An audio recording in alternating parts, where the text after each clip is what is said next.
আমার আসলে বুঝে আসছে না, এটা সত্যি হতবাক করার মতো। এটা সত্যি একদম হতবাক করার মতো। দেখুন, মৃত্যু তো সবারই হবে, একদিন না একদিন আমাদের মরতে হবে, কেউ কিন্তু চিরজীবন বেঁচে থাকবে না। মৃত্যুর স্বাদ সবারই গ্রহণ করতে হবে, কিন্তু এটা কেমন ধর্ম আসলে আমি বুঝতে পারতেছি না। একজন মানুষ মারা গেছে, এই সম্প্রদায়ের ভাইরা তার মুখে একজনে দিচ্ছে সিগারেট আর একজনে মদ ঢেলে দিচ্ছে। এটা দেখে সত্যি আমি অবাক হয়ে গেলাম।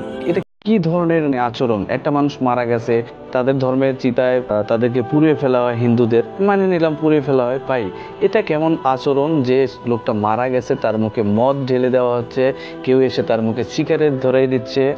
এটা আসলে আমি বুঝতেই পারতেছি না ভাই, এটা কেন করা হয়। ধর্ম যারা আছে, আমরা প্রতিটা ধর্মকেই কিন্তু আমরা সম্মান করি, শ্রদ্ধা করি। হিন্দু সম্প্রদায়ের ভাইদের কাছে আমার প্রশ্ন, আপনারা আপনারা যারা মারা যান তাদের কি এভাবে আচরণ করা বা তার মুখে মদ ঢেলে দেওয়া, তার মুখে সিগারেট তুলে দেওয়া, আপনাদের ধর্মের কোনো জায়গায় লেখা আছে যে এটা করা যায়? প্লিজ আপনারা আমাকে একটু কমেন্ট করে জানিয়ে দেবেন। অন্যদিকে এই ভিডিওতে দেখুন, একটা মুসলিম ভাই মারা গেছে, ওকে সুন্দর করে সাবান দিয়ে গোসল করানো হয়, তারপরে তাকে কাফনের কাপড় পরানো হয়, তার শেষ বিদায়ের সময় তাকে সুন্দর করে মাটি দেওয়া হয়। তাকে যখন কবরে নামানো হয়, সুন্দরভাবে নম্রভাবে তাকে ধরে সবাই মিলে কিন্তু আস্তে করে কবরে শোয়াই দেয়। সত্যি এটা ভেবে আমার খুব গর্ব হচ্ছে যে আমি মুসলিম ঘরে জন্মগ্রহণ করেছি। আলহামদুলিল্লাহ, কারণ আমি মুসলিম হয়ে অনেক গর্বিত।